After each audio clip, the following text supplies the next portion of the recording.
In a pair of significant decisions, the Florida Supreme Court ruled today to uphold a 15-week ban on abortion in the state, while also allowing a proposed amendment that would enshrine abortion protections in the state constitution to appear on the November ballot. And former White House Communications Director Hope Hicks is expected to be a witness for the prosecution when the falsifying business records case against Donald Trump goes to trial in New York this month. Hicks met for several hours with the Manhattan prosecutors who brought the case. They alleged that the former president falsified records relating to a hush money payment to his then lawyer, Michael Cohen, made to adult film star Stormy Daniels in the final weeks of the 2016 presidential campaign.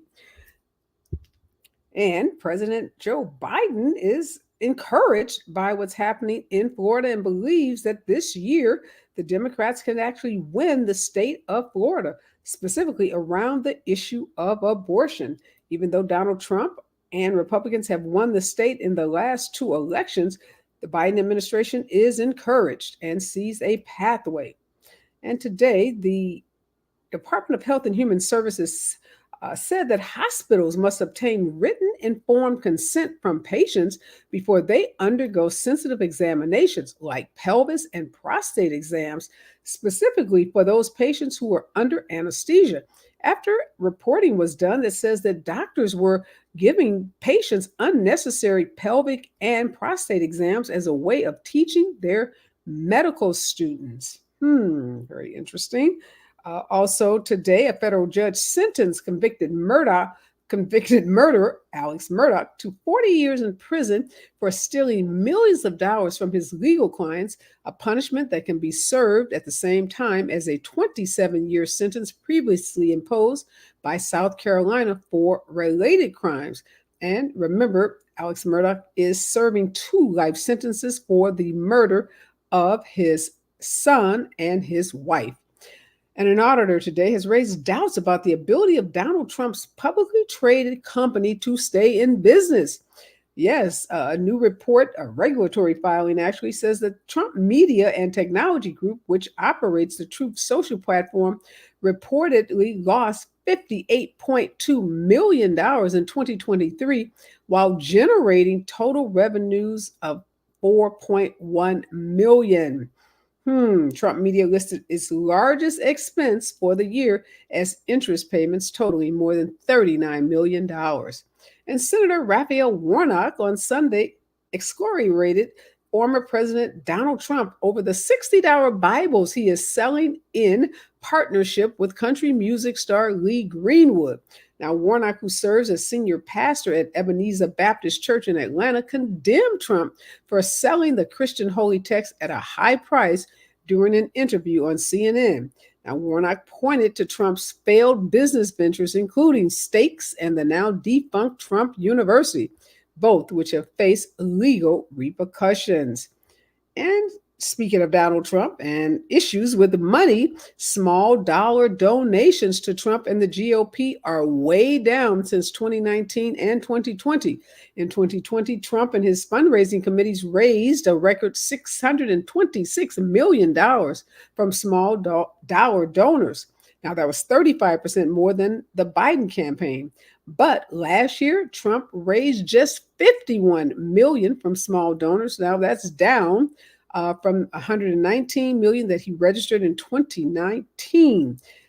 Biggest problem, some fundraisers say, is that Trump is browbeating his donors, sending 8 emails and text messages a day that promise an artificial match, which threaten to take away the GOP membership of donors, or calling donors traitors if they don't donate to the Trump campaign.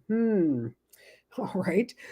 This is the news of the day, and this is Areva Martin, and I'm your host, Areva. This is Areva Martin in real time, I should say, and I'm your host, Areva Martin. This is your one-stop destination for today's trending news, expert analysis, and my unfiltered opinions. This is Monday, and I'm so excited to be joined by 2 of my regular contributors, Michael Fontroy. He's a professor at George Mason University, and Alan Orr, an immigration attorney. They're going to help us break down the breaking and trending news of the day, and also In hour two, you know what we do. That's the hour where we go deep, where we dig behind those headlines and we bring you those stories that people are talking about. Well, last week, Robert Kennedy announced his vice presidential candidate, or candidate who's going to run with him, Nicole Shanahan. She is a 38-year-old tech lawyer, ultra rich lawyer, I should say. Many suspect that she was chosen because the Kennedy campaign is in desperate need of money, money so that it can actually get its name on ballots across the country. Also, there's been a lot of talk about Kamala Harris, her role. Some folks still saying they don't know what the vice president does. Many talking about whether she would be fit for office if something were to happen to Joe Biden. So, in hour two, we're going to be talking to an expert on vice presidents and talk about historically who some of our vice presidents have been, what's their record of success while in the White House, how successful they've been when they've tried to launch their own presidential campaign, whether this 38-year-old tech lawyer is going to help Robert Kennedy's campaign, as one of my experts said last week, who's super excited about her candidacy, or whether she will be a non-starter, a name we will hardly remember come December. But we're going to be talking all things vice presidents and vice presidential candidates in hour two. So make sure you stick around because this is an election year and the vice president matters in this year's election, as they do in every presidential election year. But before we bring on our guest today, I want to remind folks that April is Autism Awareness and Acceptance Month. And as many of you know, I'm a mother of a son on the autism spectrum. I'm also a nonprofit leader who started an organization called the Special Needs Network in the state of California that provides a tremendous amount of resources and services. We provide services actually to over tens of thousands of residents in the state of California. We serve our constituents out of 5 different locations across the state, and we have a ton of virtual programs that we also offer to those living outside of California. This year we opened, or I guess it was last year, June, we opened one of the nation's first combined autism, developmental disability, and medical centers in the heart of South Los Angeles, which is the heart of the Black and Brown community in Los Angeles. This state-of-the-art center provides just a myriad of direct services from ABA, behavioral health, speech and language, occupational therapy, social skills, and other diagnostic and evaluation services to kids literally from birth all the way to young adulthood. We offer vocational training programs for young adults. We're launching a food truck, super excited about that, on April 19th, where individuals on the spectrum will work side by side with their typical peers, providing much needed healthy fruits, vegetables, breakfast, and lunch to our community, which unfortunately is a food desert. And also this month on April 13th, we are hosting our annual conference. Every year in Autism Awareness Month, we host a social justice and autism conference where we bring experts from around the country together to provide cutting edge information, resources to families as well as professionals.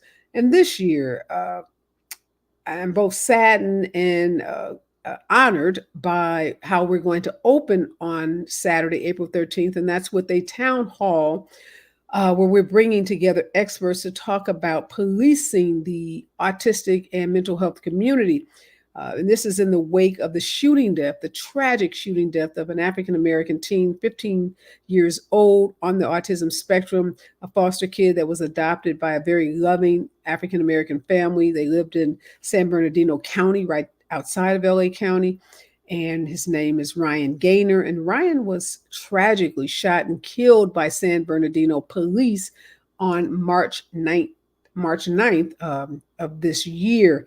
And the entire autism community has been in mourning, and we've just been grief-stricken by young Ryan's death. And as a nationally recognized organization, as an organization that leads on the issue of autism and the intersectionality of race and social justice issues, we had to address what happened to Ryan. So we've called a town hall for Saturday, April 13th, starting at 9 o'clock. We are going to bring experts from every field of our of our community that deal with individuals on the spectrum, that deal with law enforcement issues, that provide services to individuals on the spectrum. So we can talk about not only what happened to Ryan, all the things that went horribly wrong in that case, but what do families do today? Those families that may have someone on the spectrum that becomes aggressive or engages in behaviors that they don't think they can manage. What should they do? Lots of folks talk about alternatives to policing, not having folks with guns show up on calls with individuals with mental health and autism. And I'm surely a proponent of that, although it's not clear how those programs will work ultimately. There are a lot of pilots out there, but nothing that has really been scaled that we've been able to study and get any scientific or empirical data from. We do know our current system is not working. Far too many unarmed African American men, in particular, men with mental health issues or autism, end up dead when they encounter the police. So we know that's not the solution. But what is the solution? So we're going to be having that really important conversation on Saturday, April 13th. We're trying to make that conversation a virtual one as well, to have it streamed. We're going to have about 250, 300 people in person at the town hall. So if you're in the LA area, make sure you register. Go to snnla.org because spaces are filling up really quickly. If you work in the social services, if you work with individuals with autism, you work in a school setting, or you know someone that has autism, this is one conversation you don't want to miss. Check out the website for all of the programs that are happening that day. There are 12 interactive workshops. All of this is free, completely free to the community. We'll be serving breakfast and lunch and giving away tons of resources. So this is an annual conference that draws thousands of people into the LA community each year. And this year we're going to be talking about how do we keep individuals in our community safe. So as we kick off Autism Awareness and Acceptance Month, I just wanted to bring to your attention these very important issues. And I also want to give a big shout out to Exceptional Needs. They graced me with the cover of their magazine for the month of April. So if you hadn't had a chance to go to their website, check out the cover, check out the feature on me and the work that we do here at Special Needs Network. Thank you, Exceptional Needs, for highlighting our work, the work of our board members, our incredible staff, volunteers, generous donors, and everyone that allow me to live out my dream every day, which is to provide help, services, and support to individuals and their families who are living with autism. All right, when we come forward, more of today's breaking and trending news right here on KBLA Talk 1580. Stay with us.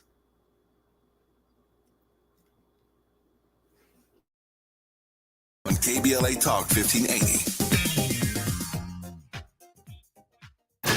Climate is king. At KBLA Talk 1580, we believe that caring for the community means caring about the climate. You might have heard that we announced a pretty bold 12-month, $2 million campaign to do 4 things. Increase climate literacy, turn up the volume on communities of color in the climate conversation, connect everyday people with the resources they need to survive and thrive, and highlight frontline climate justice crusaders of color throughout this year. KBLA Talk 1580 will be bringing you insightful interviews on all of our shows to help raise your climate IQ. Each quarter this year, we will also be hosting free climate events in various communities throughout the city with food, fun, and forward-thinking conversations. Thanks to partners like LADWP, Metro, Caltrans, the Sierra Club, the California Community Foundation, the California Endowment, AQMD, MWD, and more. You'll also be hearing more about a couple of national town halls broadcasting live from Los Angeles, to which you will be invited. And we'll be rolling out a robust social media campaign on all our platforms, as well as an outdoor media campaign, all designed to educate, enlighten, and empower you in our fight for climate justice. We want cleaner air. Caring about the community means caring about the climate. At KBLA Talk 1580, we believe that we really can change the world if we care enough. Getting your biggest tax refund from Jackson Hewitt can lead to some spirited reactions. Jackson Hewitt! Jackson Hewitt is so sure they'll get you your biggest refund that if they don't, you get your money back plus $100. Jackson Hewitt! Switch to Jackson Hewitt and we'll beat what you paid last year, even if you filed online. Hewitt! Ain't nothing to it. Switch to Jackson Hewitt and pay less for tax prep, guaranteed.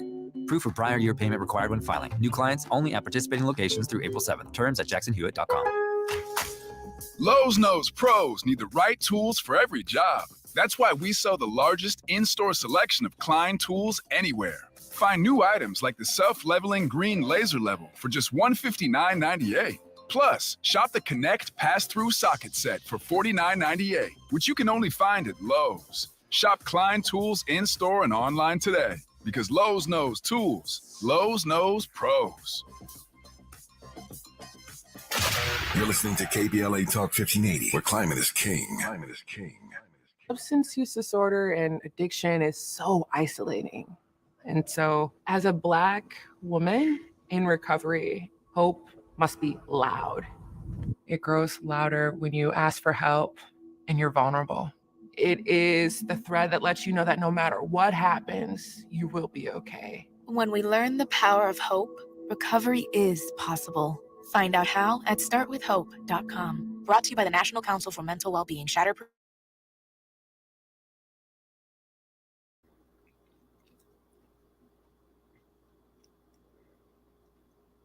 We are back, and helping me break down today's breaking and trendy news are Alan Orr and Michael Fontroy.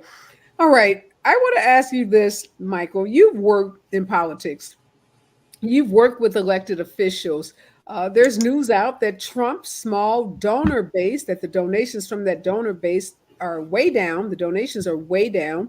And then you have this Republican small donor fundraiser. His name is John Hall. He runs the digital firm Apex Strategies. So this isn't a Democrat. This is a Republican that works to raise these small dollars, saying, I'm not surprised the donations are down because of the way the GOP treats its donors, sending them, he says, 8 emails and text messages a day, now 8 in one day, and threatening to take away their GOP membership, calling them traitors if they don't donate.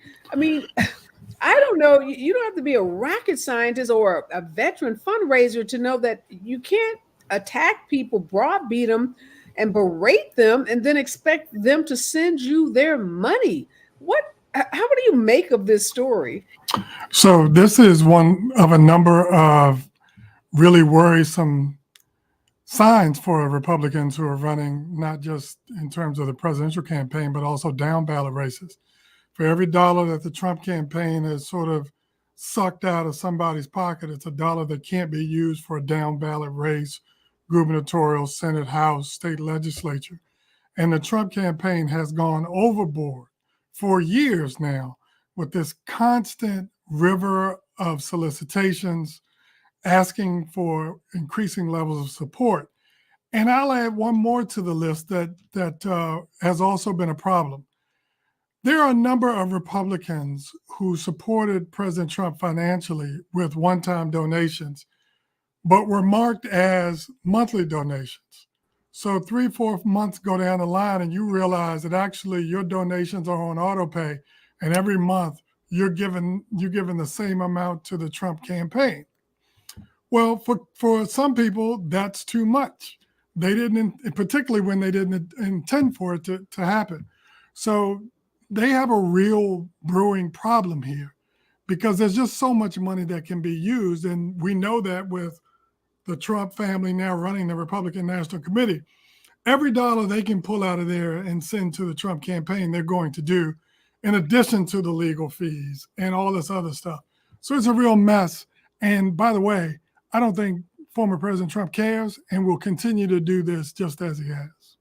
Yeah, I guess, Alan, Trump has gotten so used to, running his donors around in circles and treating them like they're sycophants, like many of them are, treating them like they're children, treating them like, they're his servants in many ways. But I mean, when you go from $626 million down to $51 million, and you juxtapose that with Biden, showing up one night with Clinton and Obama in New York last week on a stage and raising $26+ million in a night. And Biden, I mean, is flush with cash. Jeffrey Katzenberg said he was going to raise over $1 billion. And by all indication, he's set to surpass that. Now we know money is not the only factor in a campaign, but we do know you cannot win, whether it's the presidential race or, as Michael talked about, those down ballot races without money. You got to pay people to get out the vote. You got to pay people to have an organization.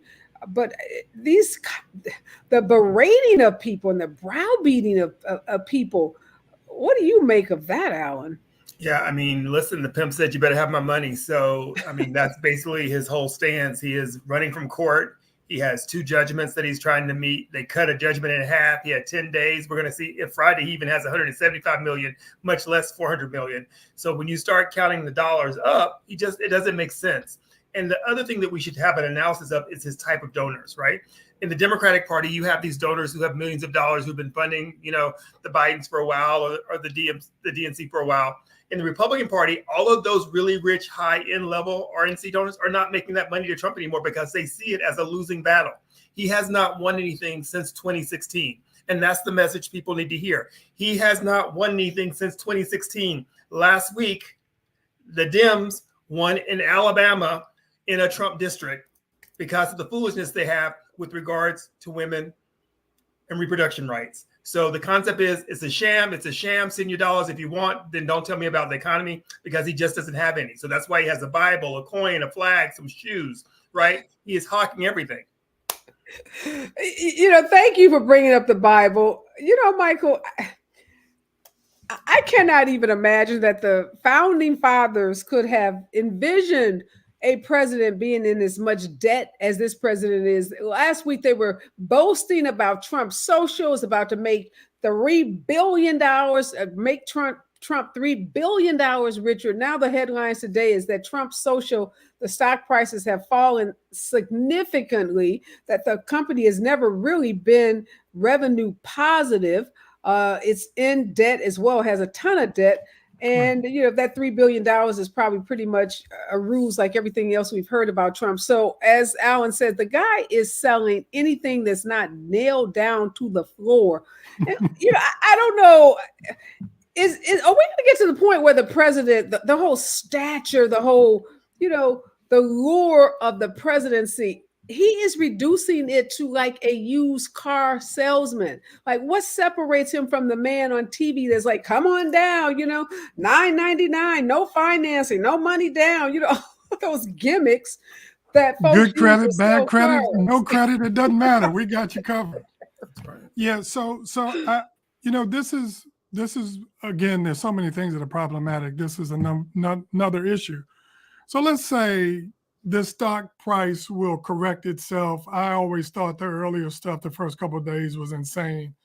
And that you look at the valuation of the company and you look at how much revenue it generated. And in 2023, it brought in a total of $4 million. All right.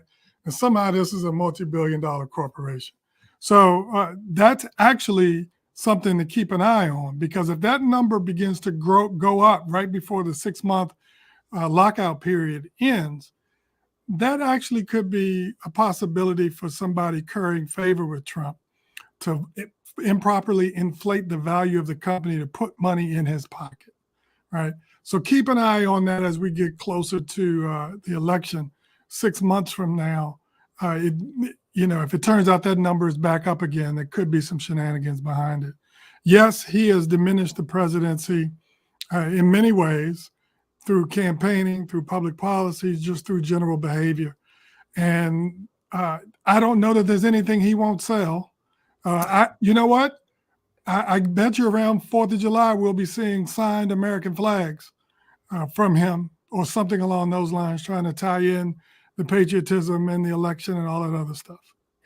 Yeah, Senator Warnock weighed in, Alan, said, I don't know if you want to sell the Bible, because when you open it up, thou shalt not steal, thou shalt not lie. There's a lot of things in the Bible that are not consistent with the way that Donald Trump lives his life. Now, all of us have sinned and fallen short, as we say in the church, but Donald Trump, of all people, associated, overcharging people. You don't need to pay $60 for a Bible. $60 is pricey for any Bible. Many Mormons will give you a Bible for free. So there you go. When you sort of balance those things out, and it has some gaudy statement on the front of it, and somebody's song in the middle of it, God bless the USA, or something's in it, which doesn't speak to religion at all, when God's a global phenomenon. So I think it's scary to see how adaptable he is to cons, right? So he'll sell you oil, he'll sell you a flag, he'll sell you a sham, he'll sell you he's a billionaire. And at the same time, he's just taking your money and distracting you by saying, look at this other thing, look at this other thing, look at this other thing, right? Because on top of this Bible thing and not knowing the Lord's Prayer on Sunday, what was he mad about? Transvisibility Day, 1% of the population. Get out of here. Yeah, thank you, con. That's it. Con artist selling you something that's free. Literally, go to your local Mormon church. Go online. Go online and download Bibles. Go online and read the Bible. But please do not spend $60 of your hard-earned money giving it to Donald Trump. He is just that. He's a con artist. He's a grifter. He'll sell anybody anything that they will buy. He'll lie about it. He'll exaggerate its value and its worth. He was even trying to sell those mugshots.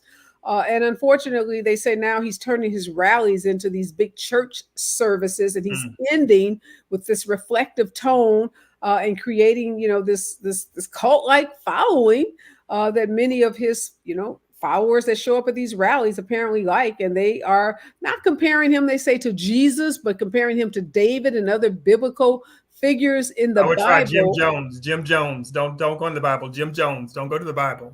Yeah, Jim Jones, the Kool-Aid. Everybody remember that, the drink that killed thousands of people. When we come forward, got to continue talking about this very interesting news. In fact, Joe Biden and Kamala Harris say they're going for Florida.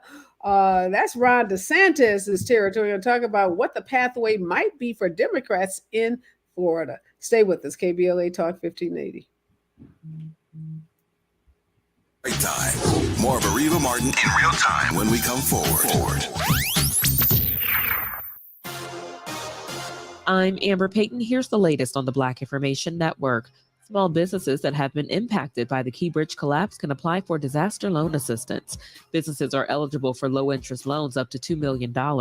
Maryland Governor Wes Moore, who is Black, announced the news over the weekend and credited the Small Business Administration for the approval. Businesses can use the funds to pay bills and keep up with payroll, and owners can apply online through the end of December. A hearing is set to take place this week in Harrison County, Mississippi court over an appeal of a decision by the county to deny a request for a commercial use application to the organizers of Black Spring Break Weekend. The annual event is scheduled from April 11th through the 14th along several miles of U.S. Highway 90 on the Mississippi Gulf Coast. But city officials have denied the special event application, citing public safety concerns such as pedestrian traffic across U.S. Highway 90. That's the latest. I'm Amber Payton on your home for 24/7 News, the Black Information Network. Delays in Mission Hills are ahead as a stall is blocking the carpool lane of the 405 north before Rinaldi Street, and a backup is running heavy currently from Highway 118. In Hollywood, a stall remains blocking the second lane from the left of the 101 south before Vermont Avenue, while stop traffic continues from Western Avenue, Santa Monica Boulevard split. Westlake Boulevard southbound in Malibu still has an overturned crash blocking lanes at Decker Canyon Road, Mulholland Highway South interchange, while heavy traffic continues from Westlake Boulevard, Mulholland Highway North. Also, right lane is still blocked for mudslide removal for those also in Malibu, but on PCH North between Tuna Canyon Road and Las Flores Canyon. Every day, a child in poverty waits for a sponsor is another day of hopelessness. There are thousands of kids who've been waiting over a year. End their wait. Sponsor a child with compassion today. Just text the word radio to 83393. This is the KBLA Sports Minute with Ray Richardson. The LA Times issued an apology for a story that referred to LSU's women's basketball team as villains, dirty debutantes, and Louisiana hot sauce. The story, written by sports writer Ben Boach, appeared in Saturday's paper as a preview to the UCLA-LSU game. Management at the Times apologized to LSU and the paper's readers for language that, and I quote, was inappropriate and offensive and did not meet the Times editorial standards, end quote. LSU coach Kim Mulkey expressed anger at the story after her team beat UCLA Saturday in the NCAA women's tournament. LeBron is one of only two players in NBA history to score 40 or more points multiple times after turning 39. His 40 points Sunday at Brooklyn was the second time he's dropped 40 or more at age 39. Michael Jordan, who played until he was 40, did it 3 times in his career. No debates, no speculation, just the info you need. That's your KBLA Sports Minute. I'm Ray Richardson on KBLA Talk 1580. Follow the leader. KBLA Talk 1580. Follow the leader. If you're not following KBLA Talk 1580 on all of our socials, then you're missing out. Download our app and find us on Facebook, Twitter, Instagram, YouTube, and on the web at KBLA 1580. That's right. Again, you can find all of our socials at KBLA 1580. We've got a lot to talk about. By the way, if you miss any of our weekday shows in real time, you can always catch up by checking out the podcast of your favorite shows at your leisure. At KBLA Talk 1580, we've got your black. Got your black. Follow the leader. Follow the leader. Follow the leader. Follow the leader. We asked seniors how to prevent Medicare scams. My best advice, if you get a phone call, do not talk to the person. These people are well trained. Don't talk to them. They don't know me. They're just trying to scam me. Don't be fooled. Hang up. Just hang up. Never give out your Medicare number. They're going to get your number to put in a false claim. If I get a call from someone, I don't pick up the phone. And should I pick up the phone and they ask for information, then I hang up. How do you detect Medicare fraud? Just like I check my credit card statements, I check my Medicare statements monthly. Scammers can get a hold of your number, order medical devices through your account, and you're not even going to know about it if you don't look at your statement. Check your statement every month. If you get your statement and you see something that you know you did not have done, you report it. Call your senior Medicare Patrol. To report Medicare fraud, call the Senior Medicare Patrol at 855-613-7080. KBLA Talk 1580. We've got a lot to talk about. KBLA Talk 1580 believes in community empowerment. LA's 99 neighborhood councils form the grassroots level of the Los Angeles city government. The system was created to connect LA's diverse communities to City Hall. While neighborhood council board members are volunteers, they are also public officials elected to office by the members of their community. Neighborhood councils advocate on issues like homelessness, housing, land use, emergency preparedness, public safety, parks, transportation, and sustainability. They also provide local expertise on the delivery of city services to their various communities. Neighborhood councils are open to participation by anyone who is a part of the fabric of daily life in said community.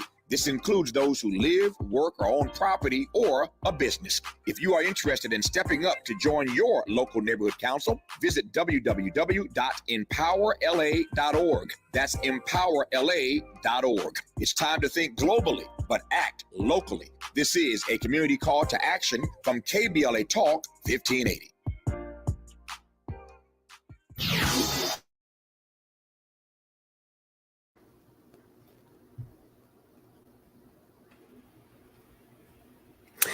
We are back and we are breaking down today's trending news with Professor Michael Fontroy and immigration attorney Alan Orr. And in hour 2, we're going to be talking about the vice presidency and the areas in which our current vice president is so often criticized. We're going to talk about what role we expect Kamala Harris to play in this year's presidential election, as well as the role of the president. Vice president has been announced for Robert F. Kennedy and whoever Donald Trump is likely to select to run with him on the ticket this November. The vice presidency's role in jobs, I think, are widely misunderstood by many folks, particularly those folks who are always complaining about Vice President Harris. So we're going to sit down with a nationally recognized expert on the vice presidency's role to set the record straight so folks can stop whining about our brilliant and talented vice president.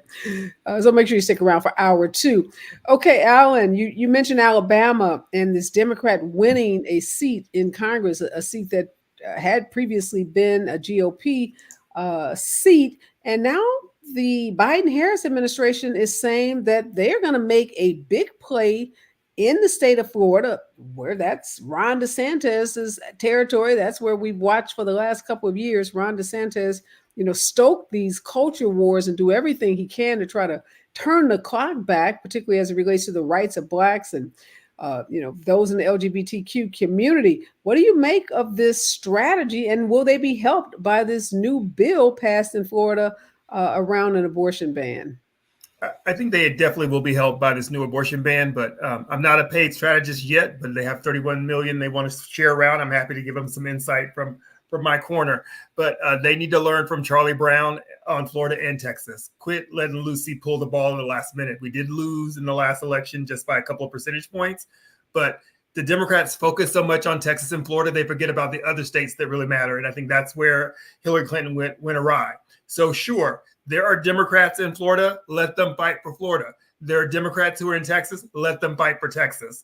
Because on the national stage, in the last couple of elections since 2012, they have been let downs at the final line, regardless of the money spent in those areas. They could have been spent in other areas in states that add together to get the win. So I'm happy for them. I know they're big wins. I know they have big electoral points, but don't forget it's about clearing the board. It would make it for an early night for Biden if he were to win Florida, but I would not bet everything in Florida because the one issue we have is the non-voter. That's where they need to focus. So every state is on the ballot because only 64%, 62% of Americans vote. If you get the non-voter to show up in all these arenas, if that white lady they don't talk about the black voter, forget the black voter, let's talk about the white lady. If they get that white lady to show up and vote for women's rights, then we'll win across the board, or the Democrats will win across the board. What do you think, Michael? What do you think about this strategy to go after Florida? Trump won the state twice. Ron DeSantis had a 20-point victory in 2022, seemingly solidifying the state as a safe haven for Republicans. It is, but this is the kind of strategy you have a massive fundraising advantage. I think part of the strategy here is to force the Trump campaign to expend some resources to defend Florida. And if they can, every dollar that he has to spend in Florida is a dollar he can't spend in Pennsylvania, as an example. So I think some of this might just be idle talk to try to generate some headlines and perhaps put some pressure on the Trump campaign. And I agree with Alan on Florida and Texas being a bit of fool's gold at some level. There's some more winnable states. I mean, look, they gotta repeat in Georgia, in my view. And I think North Carolina is a state that's worth keeping an eye on when you look at their current lieutenant governor, who is, I mean, to put it bluntly, certifiable, not in any serious way capable of that job, but the Republican nominee. I think that there are some greener pastures for the Biden campaign than Florida. Now, look, to Alan's point, if he wins Florida, then we can all go to bed by 11 o'clock. It's no problem. But I would not, and Florida is not what it was, a decade ago in that regard. It's a much more conservative state, although there are beginning to be some signs that maybe 2 years from now or 4 years from now, it may be more competitive again. For example, Florida's cost of living in terms of housing is really beginning to climb, and there are people that are going to be gentrified out of that state pretty soon, and that's going to change the demography of the voting base, just as it has in North Carolina. Well, it's interesting. I interviewed Val Demings, I think it was about a year and a half ago. It was after her failed Senate race in Florida, and talked to her about what happened. And she said what happened was Florida allowed about 500,000 voters, 500,000 people, to fall off the Democratic voting rolls. And some of those people became Republicans. Some of them just fell off the rolls. They don't know exactly what happened. And there hadn't been that kind of big investment in Florida that we saw in Georgia and some other places to register huge numbers of Democratic voters. She thinks the state is, as you just said, Michael, very winnable, but there's got to be an investment in the state. And obviously, there's not time to do that kind of, full press investment to find those 500,000 voters and get them registered between now and November. But I do like what you said, Michael, about competing and contesting. When your opponent doesn't have money, and when you have a lot of money and you have super PACs and others who are spending money on your behalf, you can go into somebody's backyard, not necessarily because you think you can win it, but you can put them on the defensive and make them have to spend a lot of time and a lot of money shoring up something that should be, a certainty for them. And when they're doing that, then by definition, Trump won't be in some of those other states where he needs to be as well. I think that's what we're going to see in this election is this lopsidedness with money. Money matters so much in these races. People can't even imagine. You're talking about putting a ground game, the online, the media buy in these states during election time. The media buys cost a fortune. So, but I think it's a smarter buy. It's a smarter buy for the DNC to invest in the Senate. It's a bigger gamble for Maryland to get that black lady in the Senate. There are Senate seats, and you need the Senate. We've probably already got the House. Wasting your money in Florida for a competition that may or may not matter, I think is, invest, don't not invest. Show up everywhere. Don't do the Hillary Clinton. Show up everywhere, invest everywhere. But the Senate right now, that's the key. Winning the Senate, holding the Senate. Look at the Senate seats. So, Areva, let me just add quickly to your point. The Biden-Harris campaign has opened an office in Milwaukee, Wisconsin. This is the first time a Democratic presidential campaign has opened a field office in Wisconsin since Bill Clinton, right? And that is evidence of sort of more strategic investment. And you can go and open field offices in places that you wouldn't otherwise be able to do if you didn't have the resources. They appear to have all the money they're going to need. And if they can fan out and get some votes in even some of these red counties in Wisconsin, all that's going to do is pad the total and make it easier for them to win the state generally when you balance that with black voters in Milwaukee.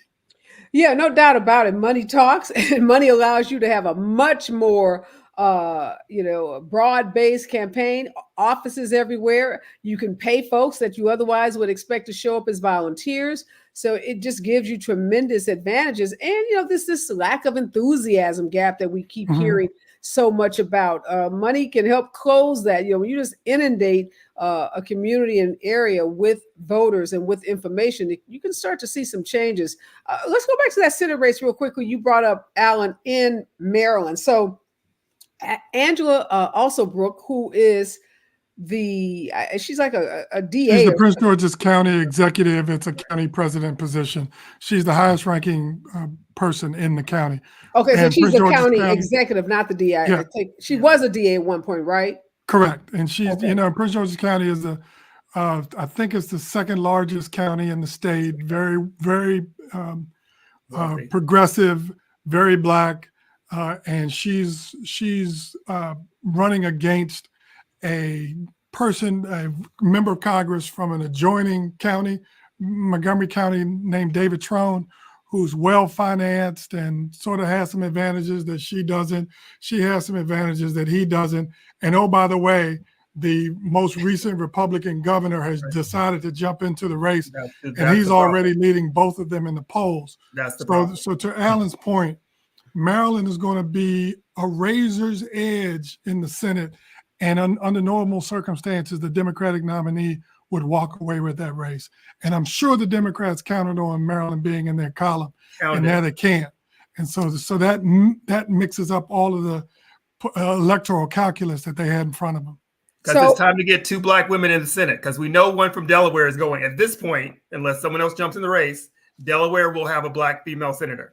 Lisa Blunt Rochester. Never have two black female senators ever. Angela was running clear, and then the GOP did what they do best. They went and found the perfect candidate, right? Past governor, loud, proud, all the things that sort of rouse up, and people love. I mean, he's revered. Yeah, I'm worried. Michael, you are in the DMV. Angela, I thought once she kind of cleared the pathway with Will Jawando, that opened up some space for her. But this Trone candidate I don't think Angela's ever polled ahead of Trone. And now if you're saying Hogan, Larry Hogan, former governor, is polling ahead of both of them, ooh, that makes me nervous. So listen, Areva, Maryland's largely a blue state. So for Larry Hogan to be a 2-term governor in a blue state is not anything to sneeze at. I mean, it's like John Tester representing Montana in the Senate. There's certain people, Sherrod Brown in Ohio. There's certain people who can cross partisan lines and be popular in a way that is sustained over time. And so I think both Trone and also Brooks sort of shook their head when they found out that Larry Hogan was getting in the race. Yeah, we have to keep our fingers crossed out. And I don't know if we're going to get that second Black woman Well, in I the think, Senate. listen, let me tell you what's happening right now. The sun is rising on Westmore. And if the sun rises in the right way and shines in the right direction on her with regards to the bridge and his leadership, because people are seeing him now as what people have always seen him as a clear, bright leader, clear spoken on race issues, clear spoken on policy and government. He is, just a wonderful governor for the state of Maryland. If he's able to turn his power in her direction, then that may help. I mean, because definitely Frost is already, a lot of the young Black Democrats are already at her side. But I think it's time for Maryland to do what Maryland does best, which is shock the nation, right? Yeah, I sure hope so. I've been supporting Angela, and I'm super excited about her candidacy. And you can't win if you don't run. So we got to keep encouraging Black women in particular to run. But this it's not going to be the cakewalk that we thought Maryland would be. And yes, Westmore is having a moment, and hopefully, he's spending more time on the bridge and infrastructure than he is on diversity. So maybe that'll help those Republicans who are pissed off at him. But when we come forward, we got to talk about Hope Hicks. She's making a comeback, and this time she's going to be a witness for the prosecution against her former boss. At least that's what we're being told. Stay with us. KBLA Talk 1580. You're listening to Areva Martin in real time on KBLA Talk 1580. I feel occasional burning and stabbing in my hands as I age. I sometimes feel numbness and tingling in my feet as I get older. It's starting to get in the way of doing what I love. At Nervive, we hear you and we can help. Nervive's clinically studied dose of alpha-lipoic acid reduces occasional nerve discomfort in as little as 7 days with continued daily use. Now that I know, I'm taking control. Try Nervive Nerve Relief and say yes to healthy nerves. These statements have not been evaluated by the Food and Drug Administration. This product is not intended to diagnose, treat, cure, or prevent any disease. Sometimes I struggle to get to sleep. My body stopped for the day, but my mind is still running. So I take ZQuil. ZQuil, the world's #1 sleep aid brand, has a range of non-habit-forming products to fit you and your family's needs. Invest in a great night's sleep for the best you tomorrow. I'm awake and ready to take on anything. Better days start with ZQuil nights. Explore our products at ZQuil.com. Use as directed. Keep out of reach of children. Tips to help improve your credit score in 2024. Establishing credit is an important key to achieving financial health, but building a credit history from scratch can feel challenging since you need credit to build credit. First, what does it mean to build credit? All consumers have a score between 300 and 850. You want your score to be as high as possible as lenders look at your credit score to make loan and credit decisions. A good credit score shows you have a track record of borrowing money responsibly. Remember, it's never too late to build or rebuild your credit. This segment is sponsored by JP Morgan Chase & Company.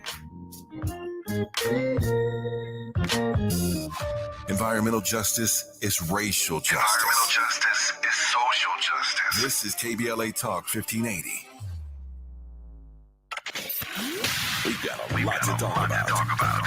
Hi, I'm Ray Richardson, your sports connection here at KBLA Talk 1580. Join me and my co-host Neil Scarborough every Saturday night at 7 for Out of Bounds, the show that brings some flavor to the world of sports for 60 minutes. We take you beyond the scores and press conferences. We give you our point of view, the way Black folks see what's going down. You can join the conversation and give us your analysis at 1-800-920-1580. Out of Bounds every Saturday night at 7 on KBLA Talk 1580. We've got a lot to talk about. Unapologetically progressive. KBLA Talk 1580. We've got your black. You like the style, though.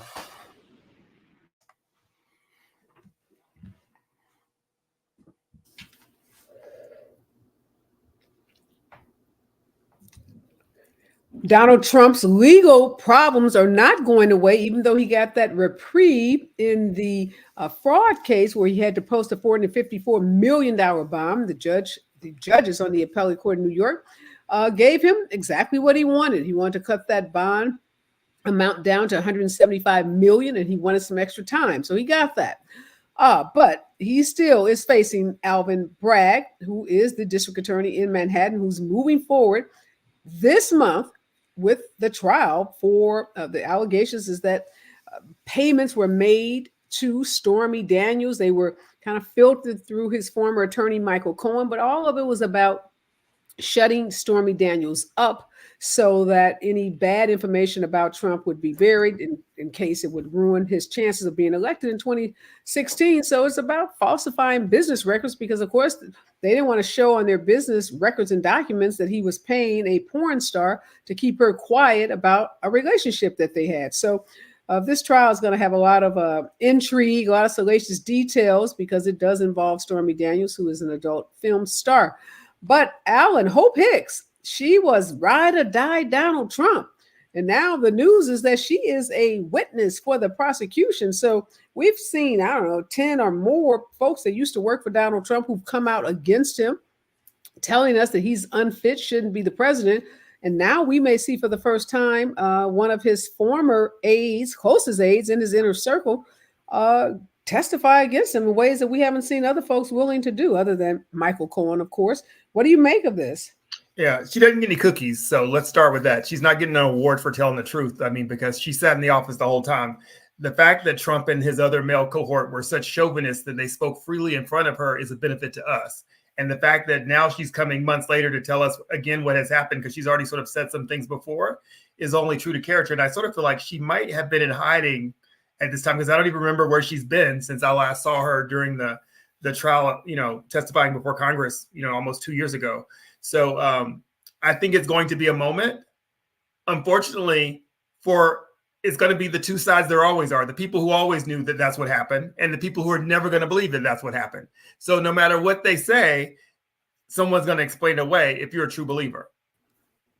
Yeah, apparently Michael Cohen, the former fixer for Donald Trump, the lawyer who went to jail for this this involving the facts of this case, he alleges that Hope Hicks was part of a phone call that took place on October 8, 2016, during which Stormy Daniels told Donald Trump she was going to share her story of the affair with the National Enquirer. Hicks was also on a call, according to Michael Cohen, which a deal was reached for Trump to pay Daniels $130,000 for her silence.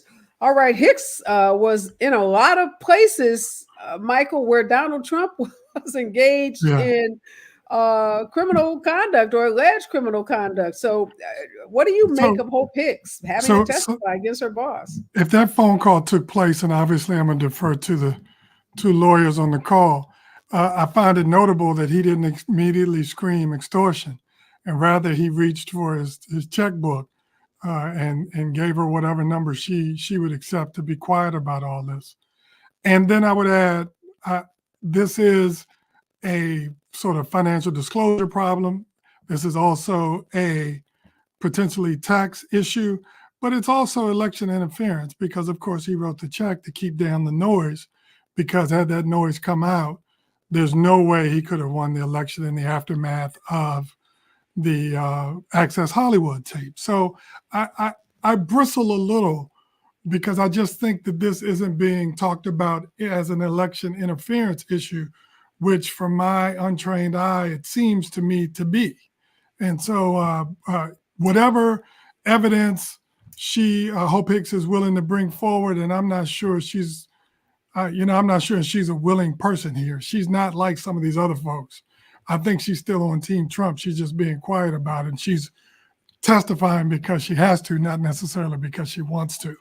Well, we know she did, Alan, go before the grand jury, and it was after she testified, apparently before the grand jury, that the indictment came down. We're also going to hear testimony, apparently, from Karen McDougal, remember her, and David Pecker, because there are also allegations of the catch and kill story involving Karen McDougal. It's going to be interesting to me, Alan, to see what kind of attacks Donald Trump is going to lodge against Hope Hicks, because, once you're no longer Team Trump, all bets are off, the gloves come off. So what do you expect? How vicious is she was Trump sleeping going with to some be? Secret Service guy, right? She's the one that had an affair. I'm almost sure she was in that affair with some Secret Service guy. Yes. So he might not pick on her too much, right? That's not a smart move, to go next to someone who's had Secret Service. But I think for me and for you as a jurist, what's important to me in this case, along with that, is what he's doing outside of the courtroom, what he's doing to the judge and the judge family, and how much that is happening, and what that says about our judicial system, and what that says about who's in court and who gets to do what and who gets to not do what. So, I think the court itself, the trial, is going to be one show, but what happens with these gag orders before we get to the show is going to be even more telling. And how many people you're right about that, Alan, because this Judge Merchant, has been about as tough as any of these judges have been. How much is he going to take? His daughter is now being attacked by Trump on his social media platform, Truth Social. And a lot of experts are now saying Trump actually needs to be arrested. He just needs to spend 10 days in jail, contempt of court, because he's not going to ever stop. The gag orders don't work. $5,000 here, $15,000 here. It doesn't matter to him. He doesn't, none of it's his own money anyhow. He's getting it from grandma and grandpa. So what does he care? A friend of mine did ask me just the other day, Michael, how does this guy get away with attacking the judge? Like the most revered person in our judicial system that, pretty much everybody has respected. And no matter what you think of decisions, it's kind of like that rule. You just don't go off on the judge. But this guy is so lawless. I won't even say he thinks he's above the law. He just is lawless. Nobody's off limits for him. Nobody's off limits for him, and he is an existential threat to not just democracy, but to our judicial system. If he's allowed to get away with this, then, he literally changes the trajectory of American jurisprudence. Now, the question becomes, how egregious does he have to be to get sent away, get stepped back for a few days, if you will? And I'm not sure, because you can really only do it once. And that may actually make him even more popular in some circles. That's right. I think it's a difficult question, because the three of us know that if we behave that way in any courtroom in America, we would be, under the jail. That's right, grandma, under the jail. Right now, right? Behind bars right now. And so it's a tough call. It really is. I don't think it's tough. I don't think it's tough at all. Okay. It's not tough. It's not tough. Real quickly, Alan, we're almost out of time, but you think he should go to jail if he's in contempt of court? Absolutely. All right, guys, we gotta leave it there. I know, Michael, to stand on business. It's time to stand on business, and the games are over it. If it were anybody else, they would get that, so he shouldn't get anything more. He has stretched the bounds of our judicial system, and it's time to reel it back in. We are out of time. Thank you so much, Michael Fauntleroy. Thank you so much, Alan Orr. I will see you guys real soon. Great analysis as usual. Stick around. Hour 2, we're going to be talking about the vice presidency and what it means today and what it has always meant to the United States. Stay with us. KBLA Talk 1580.